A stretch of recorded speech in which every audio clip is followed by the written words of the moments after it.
الندوة الصحفية حول جوج المواضيع: قوانين انتخابية صحيح، المشاريع والموقف ديالنا منها، وكاينه حول تضارب مصالح فيما يتعلق بالتزويد بالأدوية.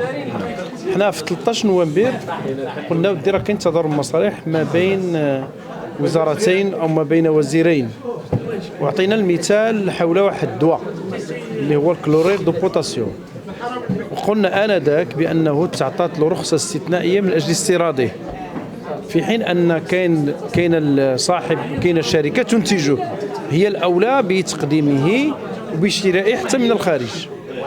وكان كلام وجات الحكومة وعقدت اللقاء ديال اللجنة وإلى غير ذلك، خرجت بلاغات وبيانات الوزراء وخرجت اتهامات إلى غير ذلك. اليوم حنا في هذه الندوة قدمنا 5 مستجدات. 5. المستجد الأول الكبير هو استمرار حضور وزير رئيس الشركة في الشركة بعد أكتوبر 2024 حاضر 2025 على الأقل في 3 ديال اللقاءات، فضلا عن استفادته من أسهم في 2025. هذه الأولى. الثانية، جينا وقلنا شحال خداد الفلوس في الصفقات اللي دارها مع وزارة الصحة ومع المؤسسات التابعة لوزارة الصحة، وبالأرقام لا في 24 ولا في 25، واللي هي ملايين ديال الدراهم وملايير السنتيمات. المسألة الثالثة والتي أثرناها وهو أن البيلون اللي قدموا البيلون السنوي ديالو كيبين واحد ارتفاع مهول ما بين 2023 حيت كانت الشركة شبه مفلسة إلى 24 واللي كتوصل إلى داز من 51 مليون درهم إلى 95 مليون ديال الدرهم. في التفاصيل كاين كثير من التفاصيل، كيفاش لا ماس سالاريال من 2 مليون ل 13 مليون ديال الدرهم، شكون اللي كياخذ ديك الفلوس، لا في الأرباح لا غير ما كندخلوش. ولكن هذه قضية ثالثة التي أثرنا قضية رابعة، وهو أنه إلى جانب البوتاسيوم كاينه 12 مادة أخرى خدا فيها الاستثناء الاستعمال المؤقت من أجل الاستيراد ديالها، وذكرنا 13 حاجة. النقطة الخامسة واللي حتى هي جديدة وكنردوا على اللي قال ودي راه تراجع ما تراجع، ما يمكنش نتراجع، ما يمكنش نهائيا أن نتراجع حول هذا الموضوع الكبير والخطير والذي يشوه سمعة البلد. وهي قلنا أودي هذه الشركة بالمقارنة مع شركات أخرى عندها حظوة عند وزارة الصحة، وهذا غير مقبول نهائيا، فضلا على إثارتنا العدد من القضايا الأخرى اللي تتعلق إما بالصحة والمنظومة الصحية أو تتعلق بصفقات التي تشوبها يعني شبهات كذلك، سواء ما تعلق بالتضارب المصالح وتنازع المصالح أو المحسوبية وإلى غير ذلك. وهذا الشيء كله أثرناه بالدستور وبالقوانين الخاصة بهذا الأمر، وخاصة منها المدونة اللي قلنا فيها أن المدونة ديال الصيدلة اللي سواء في المادة 7 أو في المادة 74 أو في المادة 17. المادة 7 كتكلم على شنو هما اللي خصهم يداروا ملي كيكون خصنا الدواء، يا إما كنديروا صفقة مفتوحة، وإما كنديروا إذن خاص، وإما كنديروا استعمال مؤقت من أجل الاستيراد. وهادو 3 للأسف الشديد نسبة الصفقات اللي هي كتخرج غير مجدية 50%، وهذا خطير وكبير جدا.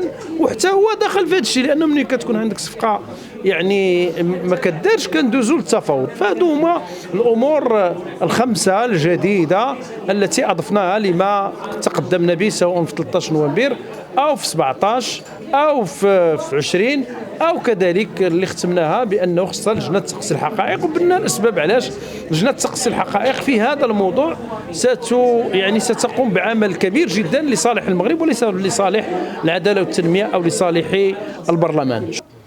احنا في إطار المشاورات بناء على التوجيهات السامية ديال جلالة الملك حفظه الله، دخلنا في إطار المشاورات مع الأحزاب السياسية، قدمنا مذكرة لوزارة الداخلية، وكان هناك نقاش من بعد ما جات التعديلات وتقدمات وأحيلت المشاريع ديال القوانين على البرلمان. اكتشفنا بأنه كاين امور مهمه لم تؤخذ بعين الاعتبار بالنسبه لنا، على راسها القاسم الانتخابي.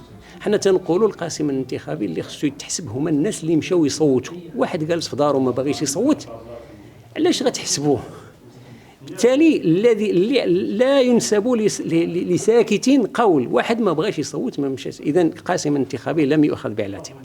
النقطه الثانيه اللي هي كذلك اساسيه، انه هذه التعديلات والسيد الوزير قدمها على ان اساس انها جات باش تساهم في نزاهه العمليه الانتخابيه، ونحن اول من طالب بهذا الامر وما زلنا نطالب وسنستمر في المطالبه بالنزاهه العمليه الانتخابيه، لانه النزاهه هي الاساس.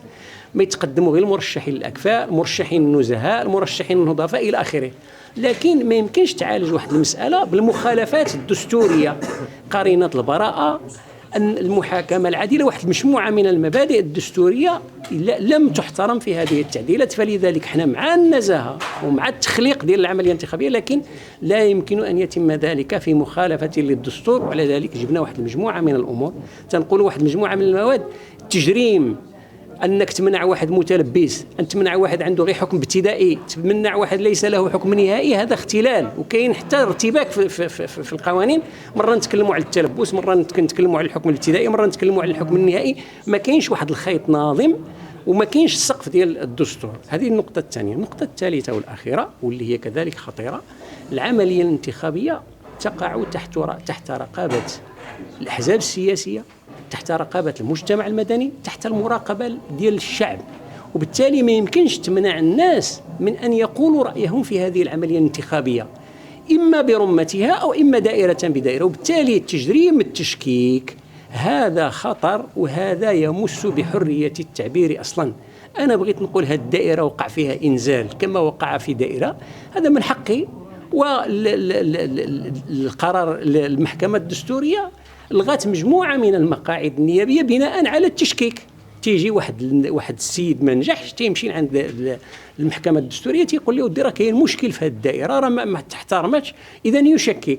فلذلك لكل هذه الاعتبارات احنا مرة أخرى مع التخليق، نحن مع والتعديل اللي جبناه في هذا الباب هذا، هو قلنا ينبغي تحميل الأحزاب السياسية المسؤولية.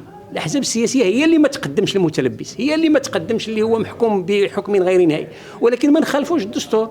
إذا نديروا ميثاق، الأحزاب السياسية تلتزم بأن لا تقدم إلا الناس اللي هم يتوفرون على النزاهة وعلى الكفاءة، فهذا هو اللي على الأساس.